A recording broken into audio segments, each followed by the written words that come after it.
반갑습니다. 네. 평안하셨죠? 네. 지금 이제 오늘은 요한계시록 7장. 7장은 이제 전반부와 후반부로 크게 나누죠. 거기서 이제 전반부 중에서 지금 8절까지, 1절부터 8절까지 한 3메시지가 있는데요. 그 중에 마지막입니다. 지난 시간에 이제 그 12지파에 대해서 하되 그 8명에 대해서 했죠. 12지파는 크게 이제 두 부류로 나눠집니다.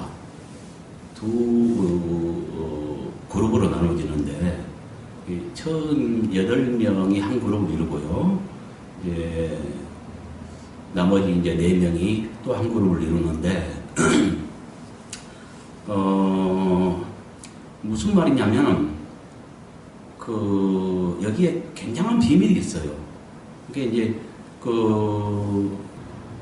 5절부터 8절까지 쓰여진 12지파는 이제 4절에 기록된 이스라엘의 14만 4천 임마진 14만 4천을 말하죠. 거기서 그 임마진 14만 4천에 대한 세부사항으로서 각 지파의 임마진자의 수가 몇 명이 있는가 이걸 설명하고 있는 거거든요. 네. 그 수가 1만 2천씩이라는 거죠. 동일하게. 네. 예. 그러면 이 지금 12지파는 신약시대 사람이 아니라 구약시대 사람들인데 네. 그러면 이들에게 구원이 있느냐? 그것이 아닙니다. 그것이 아니고 여기는 상징된 것입니다. 단순히. 이것을 깨달으려면 이제 어디서부터 거슬러 올라가야 되냐면은 오늘 본문을 떠나서요. 3절 보자고요. 3절. 자, 이르되 우리가 우리 하나님의 종들의 임하에 인치기까지 땅이나 바다나 나무들을 해하지 말라 하더라. 누구에게 인친다 그랬어요? 하나님의 종들에게 인친다 그랬죠. 네. 예. 그 다음에 4절을 보면은 임마진 자의 수를 들으니까 이스라엘 자손의 각 지파 중에서 임마진 받은 자가 14만 4천이다. 이것은 이제 12지파 모두를 통합해서 총계를 말한 거죠. 네.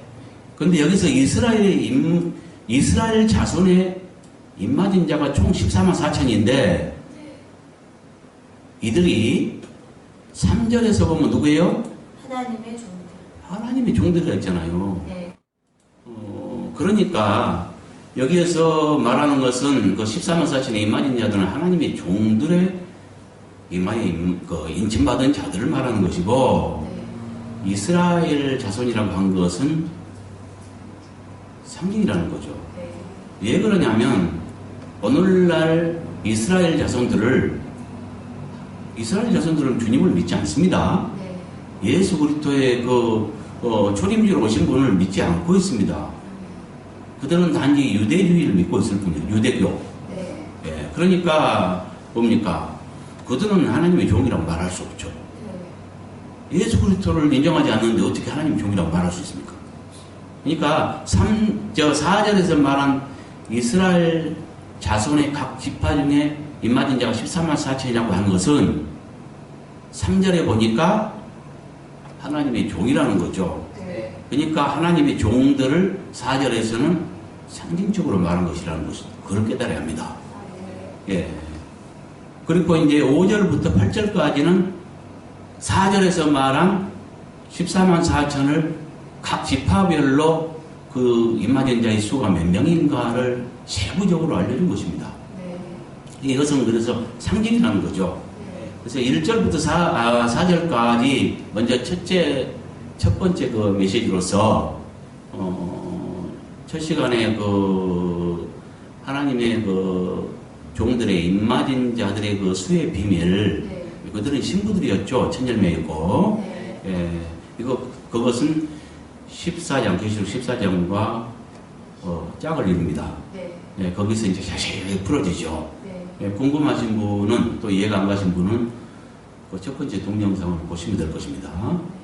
그리고 이제 5절부터 8절까지는 12지파의 12지파를 언급하고 있는데 그 중에 두 번째 메시지로서 5절부터 7절 전반부까지 한번 다뤘죠. 네. 자, 7절 전반부인 레위 지파까지를 다뤘습니다. 네. 그리고 이제 이사갈 지파부터 는 이제 오늘 본문을 잡았는데 왜 이러냐면은 12은 우리가 깨달아 보면은 그 두 그룹으로 나눠진다는 거죠. 이걸 깨달아 보면은 이 순서가 육적 장자 순이 아닙니다.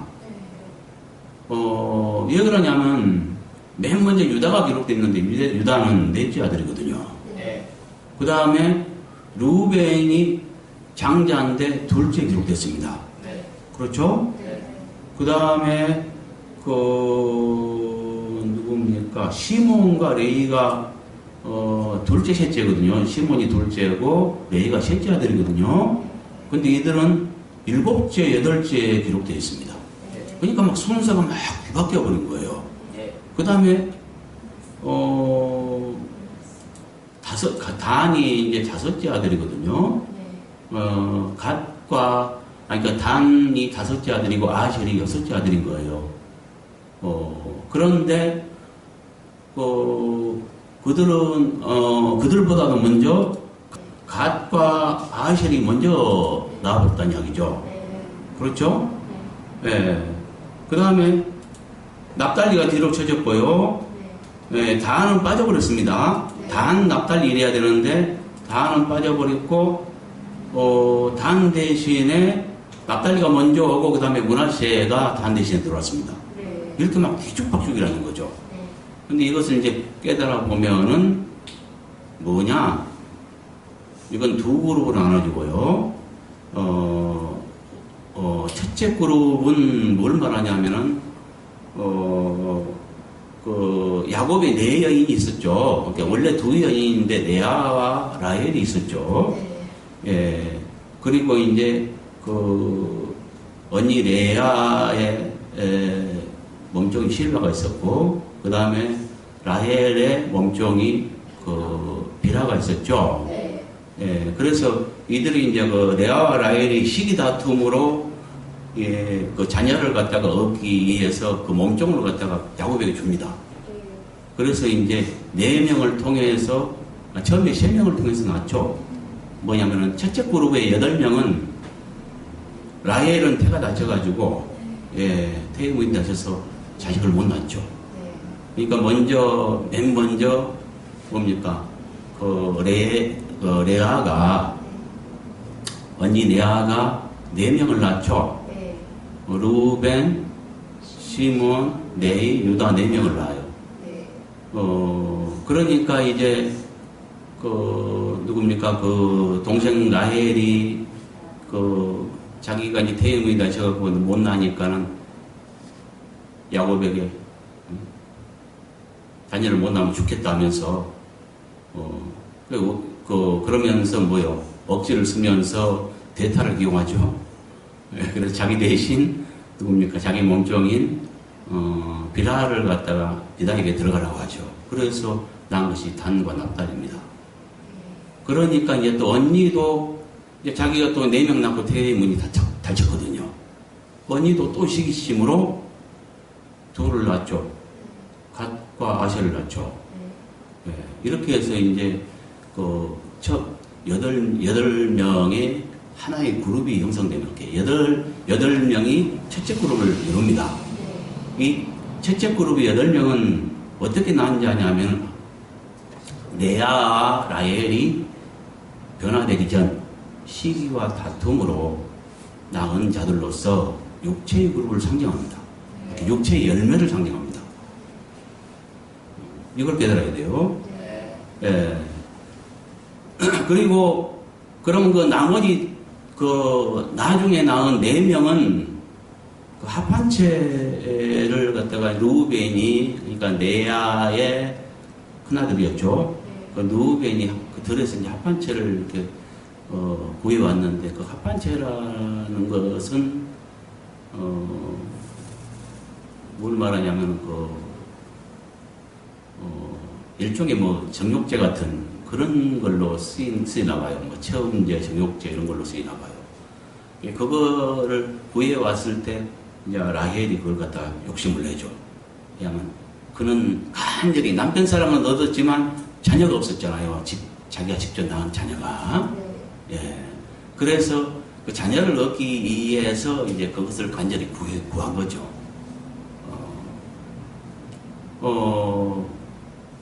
그러니까 뭐냐면은 라헬은 남편 사랑은 있었는데 자녀가 없었기 때문에 그걸 원했고, 또 반대로 레아는 자녀들은 낳았는데 남편을 동생에게 빼앗겼어요. 그래서 그것이 그리웠던 거죠. 그래서 이제 서로 합의하죠. 그래서 이제 화합하죠. 그 합한체로 인해서 서로 입장을 이해하고 좀 양보하고 하면서 줄 걸 주고 얻을 걸 얻죠. 이렇게 해서 이제 화합 가운데에서 낳은 자녀들이 4명입니다. 그래서 지금 아까 7절 후반절에 이사갈 스불론은 누가 낳냐라면은 레아도 태문이 다쳤었는데 둘이 이렇게 화합하면서 그 합한체를 준 대가로 라헬이 남편을 주잖아요. 그 언약에 들어가라고 이렇게 주잖아요. 그래서 이제 자식을 낳은 것이 2명, 바로 이사갈과 스불론이죠. 그래서 이제 이 둘은 레아가 낳은 자녀로서 둘이 화합 이후에 낳은 자녀입니다. 그러니까 성령의 열매를 상징하죠. 그 다음에 또 요셉과 베냐민은 라헬이 낳은 자녀로서 언니와의 그 화합 이후에 낳은 태열매입니다. 그래서 이 둘 또한 성령의 열매를 상징하죠. 그러니까 나중 4명은 성령의 열매를 상징한다는 거죠. 이해갑니까? 네. 이 12명을 통해서 우리는 뭘 할 수 있냐면 시기와 다툼으로 나왔던 첫째 그룹의 육체의 열매 그룹, 그 다음에 그 화합 가운데 나왔던 성령의 열매를 상징하는 그 둘째 그룹. 근데 그 둘째 그룹은 그 자녀들의 기록은 어떻게 쓰였냐면은 그 육적 연장자 순으로 기록되어 있어요. 그러니까 낳은 순서대로 기록되어 있어요. 근데 앞에 18명은 뭐예요? 순서가 막 바뀌었죠? 그것은 왜 그러냐 우리가 깨달아 보니까 영적 연장자 순으로 기록되었더라는 거예요. 이건 전 메시지를 통해서 자세하게 내가 설명드렸습니다. 그렇죠? 네. 어떻게 왜 순서가 바뀌었냐면 이해를 위해서 잠깐 설명을 드리자면요. 루벤은 원래 장자였는데 이제 둘씩 짝을 이뤘죠. 보니까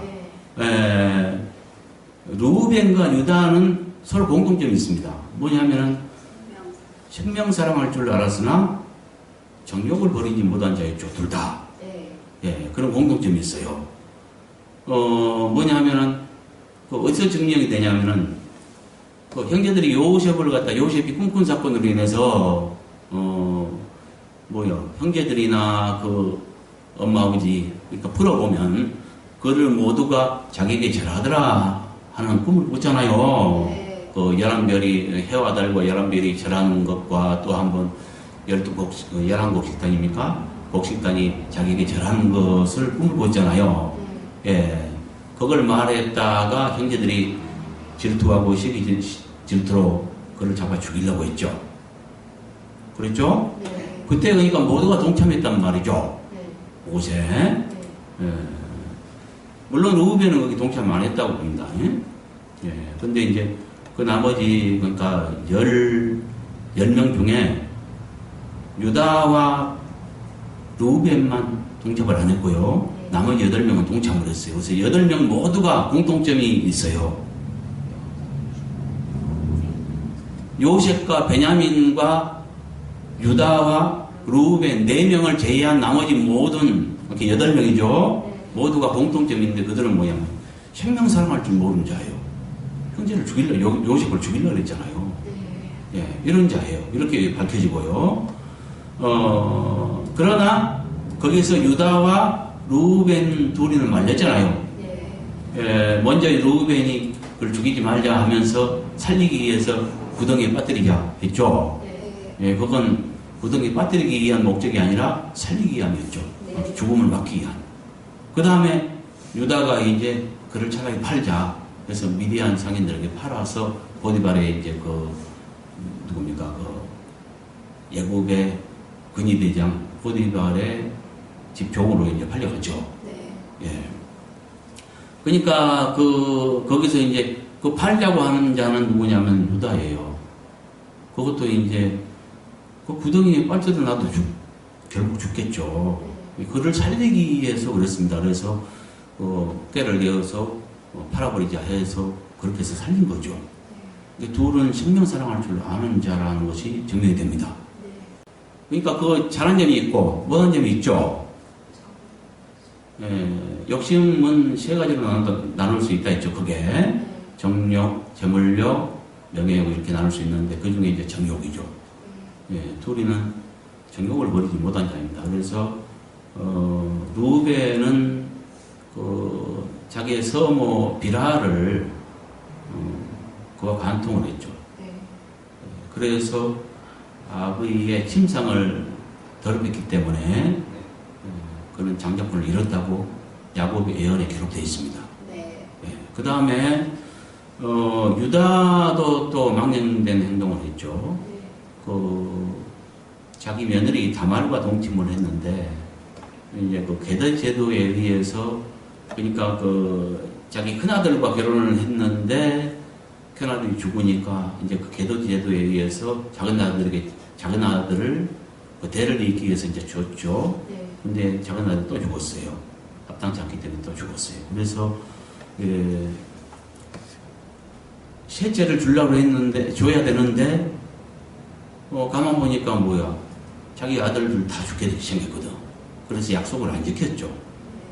예, 그래서 이제 다말이 꾀를 내어서 창기로 가장을 해가지고 시아버지가 동침을 하게 되죠. 어쨌든 다말은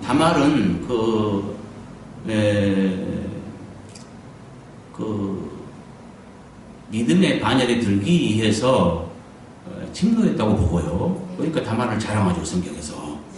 예, 그리고 유다는 옳지 않죠. 물론 며느리인지는 몰랐다 하지만은 창기가 동침을 했으니까 옳지 않죠. 그래서 둘 다 정욕을 버리지 못한 자인 것이 사실인데 그 중에 누가 옳습니까? 루벤은 정말로 폐륜적인 범죄를 저질렀죠. 서모하느라 왔으니까요. 그러니까 그 둘 중에서는 유다가 낫다는 거죠. 그래서 유다가 앞섰고요. 루벤이 뒤섰죠. 맞죠? 네. 그 다음에 이제 둘째와 셋째 아들인 누굽니까? 시몬과 레이.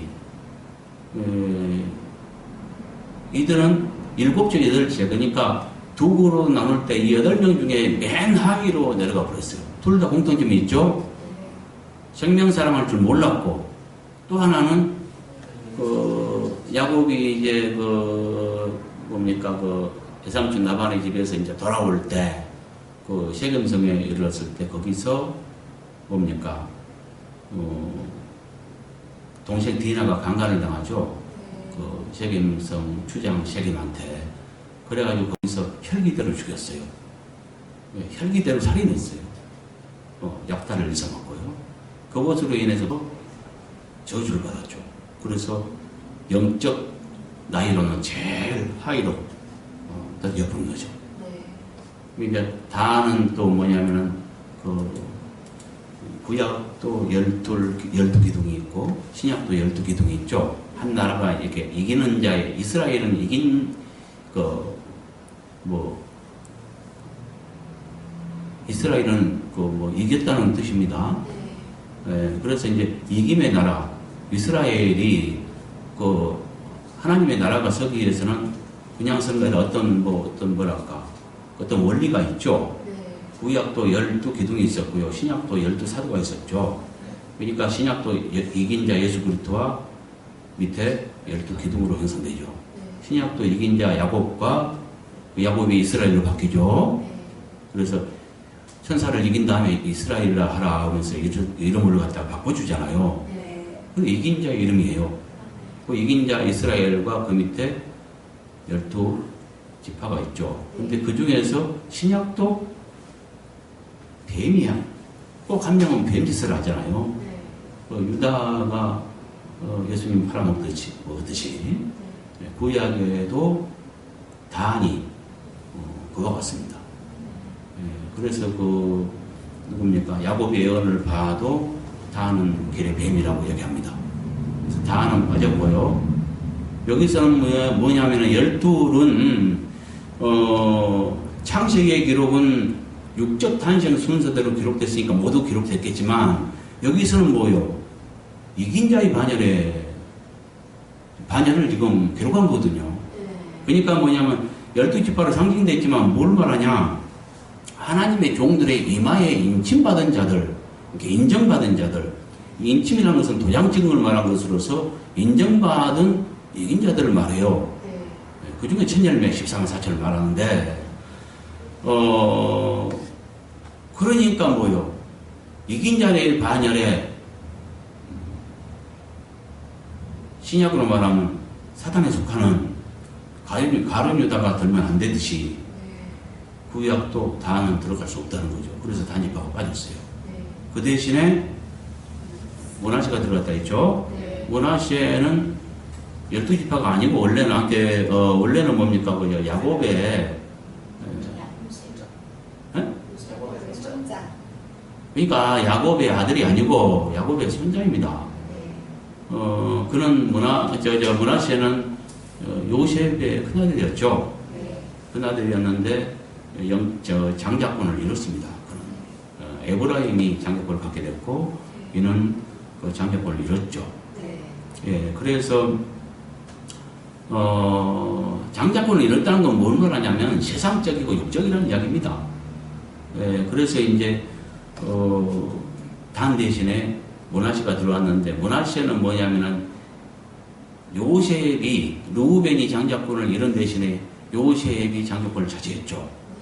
그는 이제 하나님을 사랑함으로 하나님 앞에 범죄할 수 없다 그래서 보디발의 아내 욕을 물리치고 그런 것들로 인해서 이제 인정을 받아서 그러니까 그건 하나님의 사랑입니다. 계명을 지켰고 주님 앞에 득지할 수 없었기 때문에 모든 유혹을 물리쳤거든요. 그렇게 인정을 받아서 장자권을 얻었고 그 장자권을 얻으면 장자에게는 갑자기 축복을 주는데 그 이스라엘이 뭡니까 가나안에 들어갔을 때 땅을 분배하죠. 땅을 분배하는데 요셉 집안은 2배를 받습니다. 요셉이 1배 받고 그 아들이 1배 또 받는 거죠. 단 대신에 이제 그래서 축복을 2배 받는 그 방법으로서 므낫세가 들어갔다는 거죠. 12 중에. 이해가시죠? 예. 이제 이와 같이 됐다는 거죠. 더 궁금한 사람이 있으면 자세하게 설명했으니까 2번째 메시지를 보시기 바랍니다. 그래서 이 12지파는 크게 2 부류로 나눠진다 했죠. 예, 첫째 그룹은 뭐라 하셨어요? 첫째 그룹. 레아와 라헬이 시기 다툼으로 낳은 육체의 열매를 상징하는 첫째 그룹. 이렇게 말할 수 있고요. 둘째 그룹은 레아와 라헬이 화후 낳은 성령의 열매를 상징하는 둘째 그룹. 이렇게 이제 말할 수 있다는 거죠. 예. 근데 이제, 우리 저거 한번 찾아볼까요? 근데 이거 가지고, 막 고민하면서 기도했을 때 주님께서 이제 그 인도해 주셨는데 둘의 입장은 달랐다. 이제 이렇게 이제 말씀을 해 주셨어요. 그래서 이제 그거 가지고 고민하면서 글을 쓰게 됐는데, 여러분은 내가 써놓은 글도 한번 보시기 바랍니다. 한번 찾아봅시다. 창세기 30장 14절. 내가 읽어볼게요. 밀 거둘 때 루벤이 나가서 들에서 하반채를 얻어 그의 어머니 레아에게 드렸더니 라헬이 레아에게 이르되 언니의 아들의 하반채를 청구하노라. 레아가 그에게 이르되 내가 내 남편을 빼앗은 것이 적은 일이냐? 그런데 내가 내 아들의 하반채도 빼앗고자 하느냐? 라헬이 이르되 그러면 언니의 아들의 하반채 대신에 오늘 밤에 내 남편이 언니와 동침하리라 하니라. 저물 때 야곱이 들에서 들어오매 레아가 나가서 그를 영접하며 이르되 내게로 들어오라. 내가 내 아들의 하반채로 당신을 산노라. 그 밤에 야곱이 그와 동침하였더라. 하나님이 레아의 소원을 들으셨으므로 그가 임신하여 다섯째 아들을 야곱에게 낳은지라. 내가 이르되 내가 내 신녀를 내 남편에게 주었으므로 하나님이 내게 그 값을 주셨다고 그의 이름을 이사가리라 하였으며 레아가 다시 임신하여 여섯째 아들을 야곱에게 낳은지라. 내가 이르되 하나님이 내게 후한 선물을 주시도다. 내가 남편에게 여섯 아들을 낳았으니 이제는 그가 나와 함께 살리라 하고 그의 이름을 스불론이라 하였으며 그 후에 그가 딸을 낳고 그의 이름을 디나라 하였더라. 이랬고요. 그러니까 이제 이 레아가 지금 여기서 지금 두 아들을 낳았죠. 예. 뭐냐면 딸들은 이스라엘의 반열에 족보상에 들지 않습니다. 그 이유도 있는데 그것까지 설명하면 좀 복잡하고요. 그러니까 지금 여기에서 우리가 이제 레아의 입장을 알 수 있겠죠. 어떤 자는 이걸 가지고 성을 무슨 놀이개 삼아서 뭐라고 하더라. 나는 다른 주석을 보지 않습니다. 근데 오다 가다 어저께 봤는데요.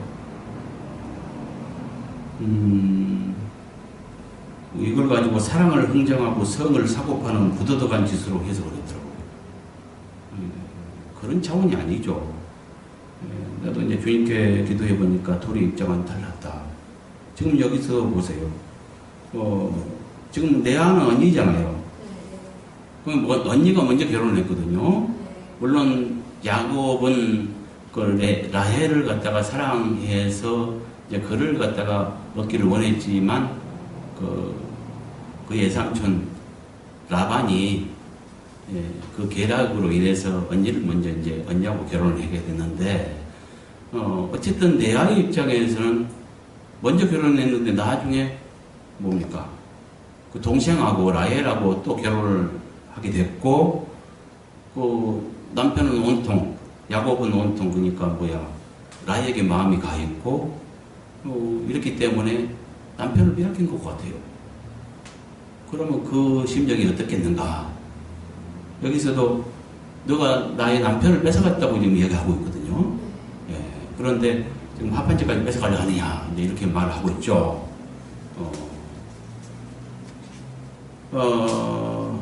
그러니까 여기서 이제 뭘 알 수 있어요? 둘이 입장을 알 수 있다니까요. 레아는 자식은 있어요. 그렇죠? 근데 남편 사랑을 잃어버렸어요. 동생한테 빼앗겼어요. 라헬한테. 그래서 레아가 원하는 것은 남편 사랑인 것이고 그걸 되찾는 것이고요. 또 라헬은 남편 사랑은 얻었지만 자식이 없어요. 그러니까 자식을 간절히 바라는 거예요. 근데 이제 여기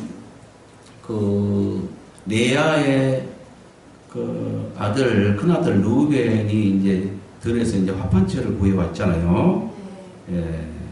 이 합한체는 뭘 말하냐면요. 이 합한체란 그 만드라고라의 열매로서 체험제로 사용되었다고 하고요. 부부간의 사랑과 자녀 출산을 정지시키는 것으로 그렇게 간주했다고 해요.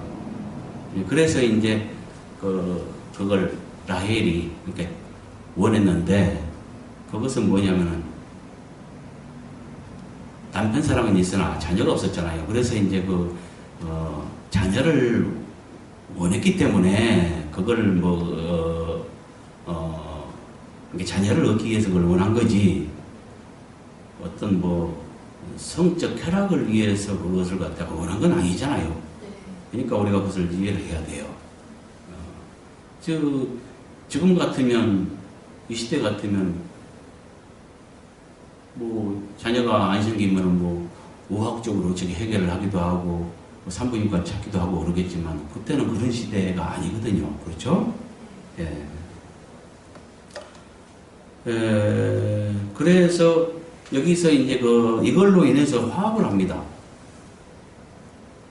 그러니까, 뭡니까? 그 언니의 입장을 라헬은 여태까지 못했다가 이제 이해를 하면서 자기가 원하는 것을 얻고 또 줄 걸 주잖아요. 언니의 입장을 이해하잖아요. 그래서 남편을 갖다가 이제 내주고 자기는 또 얻을 걸 얻고 이렇게 해서 서로 입장을 이해하면서 화합해 가는 걸 봐요. 그러니까 여기에 합당하니까 하나님께서 라헬의 태를 여셨죠. 보니까요. 창세기 30장 22절부터 24절을 보면은 하나님이 라헬을 생각하신지라 하나님이 그의 소원을 들으시고 그의 태를 여셨으므로 그가 임신하여 아들을 낳고 이르되 하나님이 그 부끄러움을 씻으셨다 하고 그 이름을 요셉이라 하니 여호와는 다시 다른 아들을 내게 더하시기를 원하노라 하였더라 하고 기록되어 있어요. 그리고 이제 베냐민은 거기서 이제 돌아올 때, 라반 집에서 이제 돌아올 때 오다가 낳죠. 낳다가 죽죠. 예, 그렇게 돼요. 그러니까 뭘 말하는지 알겠어요? 네. 첫째 그룹의 8명은 시기와 다툼으로 낳은 아들로서 육적 열매를 상징한다는 거죠. 그리고 두 번째 그룹인 밑에 4명은 화합, 그러니까 그건 변화를 상징합니다. 예, 그래서 화합 이후에 얻은 자녀로서 성령의 열매 그룹을 상징한다는 거죠. 예, 그래서 이 둘로 나눠지고요. 첫 번째에서는 영적 나이 먹는 방법. 왜냐하면 그 순서가 막 뒤바뀌었는데 그 이유가 있었더라는 거죠. 그러니까 어떤 원칙으로 적용됐냐면은 그 영적 나이는, 생명사랑 우선. 그 다음에 생명사랑할 줄 모르고 혈기들을 죽인 자는 나이가 제일 적고, 생명사랑할 줄 아는 자는 영적 나이가 더 많고, 그러니까 생명사랑 우선, 욕심버리기 차선. 이것을 알 수 있죠. 8명 속에서는. 그런데 이제 요셉까지를 보면은, 요셉은 뭐요? 둘째 그룹에 속해 있지만, 요셉까지를 생각하면 요셉은 이제 역대상 5장 2절을 보면은, 그가 장자권을 차지했다고 얘기하잖아요. 그러니까, 어떻게 해서 그러면 장자권을 차지했냐면은, 그는 하나님 사랑에 특심했습니다. 그래서 그 유혹에도 넘어가지 않고 하나님 앞에 범죄할 수 없어서 유혹을 물리쳤어요. 그걸로 인해서 장자권을 얻었습니다. 그러니까 뭐예요? 여기서 이제 또 알 수 있는 것은, 그것보다 또 하나님 사랑이 최우선이구나. 이건 마태복음에 또 사복음서에서 말하는 그 첫째 가는 계명이 하나님 사랑 우선이고, 그 다음에 뭐요? 두 번째로 형제 사랑. 이걸 말하잖아요. 이것과도 일치합니다. 그러니까 뭡니까? 이제 다시 정리하면 영적 나이 먹는 방법은 하나님을 얼마나 사랑했느냐? 하나님 사랑 우선, 최우선. 하나님 사랑 최우선, 형제 사랑 차선, 욕심버리기 그 다음. 이 순서대로 계산한다는 거죠. 이해갑니까? 네. 도덕적인 그냥 막 착하고 순진에 빠지고 이런 사람이 많이 먹을 것 같지만 그렇지 않습니다. 하나님을 향해 목숨을 버리고 정말로 자기 목숨보다 하나님을 더 사랑하는 자가 또 영적 나이가 많다는 것 깨닫기 바랍니다. 예. 그리고 두 번째 그룹에서는 뭘 알 수 있었어요? 자기 입장만 막 생각하면은 싸움이 되고 다툼이 되잖아요. 네. 처음엔 그랬잖아요. 네. 8명을 낳을 때까지는. 근데 나중에는 내 입장만 생각한 거 아니라 양보해요. 남편도 내줘. 또 얻을 걸 얻어. 그렇게 타협하고 양보하고 함으로써 낳은 자녀들. 이것은 성령의 열매를 상징한다는 거죠. 그러니까 성령의 열매를 어떻게 얻어가요? 내 입장만 생각하는 게 아니고 다른 사람의 타인의 입장도 생각하면서 서로 양보하고 타협하고 함으로써 얻어간다는 거죠. 그렇죠? 예. 알겠죠? 네. 그러니까 성령의 열매는 방법은 알겠죠? 네. 예, 예. 이걸 말합니다, 이 비밀. 놀랍지 않아요? 네. 단순히 누가 누구 벤지파 중에 임마진자의 수가 1만 2천여 유다 지파 중에 1만 2천여 단순히 이것만 쭉쭉쭉 나열했는데 이 속에서 그 순서 속에서 엄청난 비밀들이 있더라는 거죠. 예. 놀랍죠? 네. 그래서 이게 다른 것은 다 먼저 이렇게 분석표를 통해서 이렇게 하면은 제일 쉬웠거든요. 이거는 분석표를 먼저 말하면 무슨 말인지 깨닫지 못해요. 그래서 먼저 설명을 하고 나중에 이제 정리된 말씀을 한번 볼 거예요. 네. 자, 근데 이거 본문도 아니고 했네요. 네. 예. 자, 본문 먼저 읽어봅시다. 이거 완전히 거꾸로 됐네요. 이런 경우도 있네요. 7절, 그러니까 후반절부터 8절까지입니다. 읽어봅시다. 이사갈 지파 중에 1만 2천여, 스불론 지파 중에 1만 2천여, 요셉 지파 중에 1만 2천여, 베냐민 지파 중에 인침을 받은 자가 1만 2천이라. 언어 비교하면은 자가 여기는 복수입니다. 그래서 자들이 이렇게 했습니다. 그리고 단위로 되겠죠? 네. 분석하면 이렇습니다. 이사갈 지파 중에 1만 2천여, 스불론 지파 중에 1만 2천여. 이것은 레아가 라헬과 화합한 후에 낳았던 자들로서 생명 사랑할 줄 몰랐던 이사갈과 스불론 지파로 상징된 종들 중에서 변화받아 인정받은 자들의 수에 대한 설명. 그 수가 몇 명이에요? 하나님의 입맞은 자의 수, 그 종들. 그러니까, 예, 그렇죠? 요셉 지파 중에 1만 2천여, 베냐민 지파 중에 인침을 받은 자들이 1만 2천이라. 이것은 무슨 말이냐면, 라헬이 레아와 화합한 후에 낳았던 자들로서 으뜸되기를 좋아하고 성품이 좋지 않았으나 계명을 지킴으로 하나님의 사랑을 받았던 요셉과 베냐민 지파로 상징된 종들 중에서 변화받아 인정받은 자들의 수에 대한 설명. 무슨 말인지 알겠어요? 네. 설명했으니까 알겠죠? 네. 근데 이 성품에 대해서는 자세히 설명 안 했는데, 요셉은 뜸되기를 좋아했습니다. 그걸 보면은 이제 그 꿈을 꾸고 이렇게 그걸 갖다가 이제 좀 지혜롭게 좀 절제하고 했으면 좋았을 뻔 했는데 이렇게 자랑을 해버렸죠. 근데 그 이전에 그 요셉의 환란에는 그 아버지부터 좀 잘못이 있죠. 뭐냐면은 나중에 말년에 낳은 자기가 사랑했던 두 여인 중에서 자기가 사랑했던 라헬에게서 낳은 말년에 얻은 자였어요. 그러니까 우리 중에도 그렇죠. 이 사람들 중에도 그 늦둥이 나면 막 굉장히 사랑하잖아요. 네. 이와 같은 자예요. 늦둥이에요. 요셉은. 그래서 자기가 특별히 사랑했던 라헬이 낳은 그리고 말년에 낳은 아들이었기 때문에 뭐랄까 편애를 했어요. 그래서 그만 막 채색 옷을 입혔거든요. 이런 것이 이제 다른 형제들에게 그 시기심을 불러일으킬 그런 행동을 했죠. 아빠가 그걸 조금 조절을 했으면 좋았는데 야곱이 잘못했죠. 그래서 시기심이 막 불타고 있었는데 거기다가 이제 모두가 자기한테 잘한다고 이제 이것을 갖다가 말하니까 꿈꾸는 자가 온다 하면서 그냥 저 죽이자, 잡아 죽이자 하면서 그냥 그렇게 됐던 거예요. 그래서 이제 엄청난 환란을 겪었죠.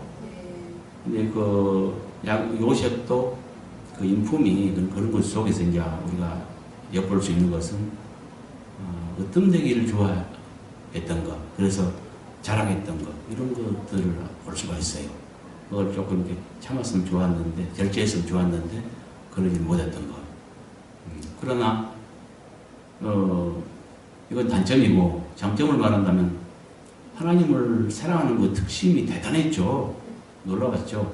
그걸로 인해서 하나님의 특별한 사랑을 받았던 게 아닙니다. 또, 베냐민의 성품에 대해서는 자세히 나와 있지는, 볼 수는 없는데, 어떤 자세한 기록들을 우리가 찾기가 어려운데, 딱 하나, 야곱의 예언을 보면은, 베냐민은 물어뜯는 일이라 하면서, 예언을 했죠. 창세기 49장 27절을 보면 베냐민은 물어뜯는 일이라 아침에는 빼앗은 것을 먹고 저녁에는 움킨 것을 나누더라. 이런 식으로 예언을 했어요. 왜 이 물어뜯는 일에 비유했을까? 이런 것들을 통해서 우리가 이제 유추할 수 있고요. 뭐 단정 지을 수는 없지만, 그 다음에 라헬의 성품도 보면은 창세기 30장 1절부터 8절에 보면 그 성품을 알 수 있는데요. 그 아들 아닙니까? 라헬의 아들인데, 보면은, 언니 리아는 아이를 낳고 자기는 낳지 못하니까 남편 야곱에게 아이를 낳게 하지 않으면 죽겠다 하면서 협박을 해요. 그래서 이제 자기 몸종 비라를 남편에게 대신 내주어서 대타 기용해서 이제 애를 낳게 해서 자기 욕심을 채우죠. 이런 자였어요. 이런 것들을 봐서 우리가 이제 유추할 수 있는 거죠. 성품이 상당히 대단했구나 하는 것은 이제 알 수 있죠. 그런데 어쨌든 이 둘은 아까 둘씩 이렇게 공통 부모가 형성되고 짝을 이뤘는데 요셉과 베냐민은 라헬이 말년에 낳은 자녀이고 둘은 어쨌든 성품에는 그다지 좋은 성품은 아니에요. 순한 성품 이런 것은 아니고요. 조금 뭐랄까 어떤 데기를 좋아했고 그 다음에 성품적으로 조금 좋다고 볼 수 없는 뭐 악착 같은 뭐 그런 성품이었던 것 같은데 둘 다 야곱의 사랑을 특별히 받았고요. 아버지 야곱의 그 다음에 하나님 사랑도 특별했습니다. 그래서 베냐민에 대한 모세의 기도 같은 걸 보면은 신명기 33장 12절을 보면 베냐민에 대하여 일렀을 때 여호와의 사랑을 입은 자는 그 곁에 안전히 살리로다. 여호와께서 그를 날이 마치도록 보호하시고 그를 자기 어깨 사이에 있게 하시리로다. 이건 뭔 말이에요? 없거나 무등태운단 말이 아니에요? 예. 그러니까 이렇게 특별히 사랑을 받는 자였어요. 베냐민도. 요셉은 말할 것도 없죠. 예.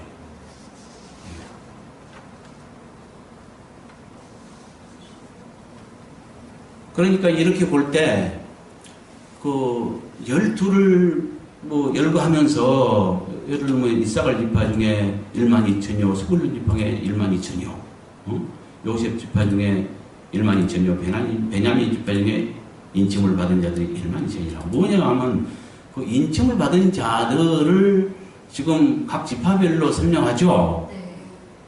이 인침 받은 자는 처음 익은 열매로 흠없게 된 자로서 주님의 신부들을 말하는데 그 14만 4천을 말합니다. 처음 익은 열매가 있습니다. 열매의 두 종류가 있다고 했습니다. 처음 익은 열매는 본격적인 추수에 앞서서 먼저 익은 곡식을 소량 수확하는 걸 말합니다. 자식으로 말하면 큰아들을 말합니다. 여러분은 큰아들 몇 명이에요? 하나밖에 있을 수 없습니다. 그러니까 소량이죠. 나머지 아들들은 많을 수 있는데 큰아들은 한 명일 수밖에 없잖아요. 맨 먼저 익은 만물, 이걸 이제 천열매라고 하는데 이 14만 4천은 천열매라는 거죠. 절대 상징일 수 없습니다. 그래서 그들을 말하는데, 그러니까 뭐예요? 이들은 이 12지파로 볼 때 이렇게 하나님의 종들을 12지파로 상징해서 지금 말하고 있는데, 여기서 뭘 깨달을 수 있습니까? 12지파의 그 행실과 그 성품을 통해서 또 하는 그들이 뭐 저질렀던 죄들이나 성품이나 행실들을 통해서 볼 때, 그들이 처음에는 변화받기 전에는 형편없었잖아요. 막 혈기도로 살인도 했고요. 그렇잖아요. 근데 똑같이 성품이 좋았거나 나빴거나 살인을 저질렀거나 처음은 그렇게 출발이 그랬을지라도 나중에는 뭐요? 입맞은 자가 똑같이 공평하게 12,000씩 도장 찍어서 인정을 받은 자들의 수가 똑같더라는 거예요. 이걸 통해서 뭘 알 수 있습니까? 하나님의 전능하심을 알 수 있고요. 그 다음에 공평하심을 알 수 있고요. 능력이 부족하면 그 변화 못 시키는 거예요. 아니, 살인자라도 똑같이 변화시킨다니까요. 그 탁월한 능력으로만 가능한 거예요. 맞죠? 네. 이렇게 보면 우리도 희망이 있겠네요. 네. 그 흠없게 되려고 우리가 몸부림을 쳐도 우리 힘으로 안 됩니다. 한계가 있죠. 되는 건 되는 거, 안 되는 건 안 되는 거예요. 그러면 안 되는 건 어떻게 하냐? 특심한 믿음으로 흔들리지 않는 믿음을 가질 때 어떤 그 시험이 있어도 흔들림 없는 믿음을 가질 때 그런 자를 구원한다고 했습니다. 하나님. 네. 그러니까 뭐요? 우리가 흔들림 없는 믿음을 가지고 그 안에 거할 때 하나님의 능력으로 가능하죠. 그 믿음 가지세요. 아멘. 네, 여기까지 하겠습니다. 그래서 결론만 내릴게요. 이걸 다 합하면 뭐가 돼요? 레아와 라헬이 화합으로 낳았던 성령의 열매를 상징하는 둘째 그룹의 육적 나이 순으로 기록한 것으로서 열매 맺는 방법의 비밀을 말한다는 거죠. 이 둘째 그룹에서는 열매 맺는 방법을 말하죠. 첫째 그룹 4명, 8명에서는 뭘 말했어요? 영적 나이 먹는 방법의 비밀을 말했는데, 후반부 4명을 통해서는 열매 맺는 방법의 비밀을 말한다는 거죠. 아멘. 네, 여기까지 하겠습니다. 수고하셨습니다.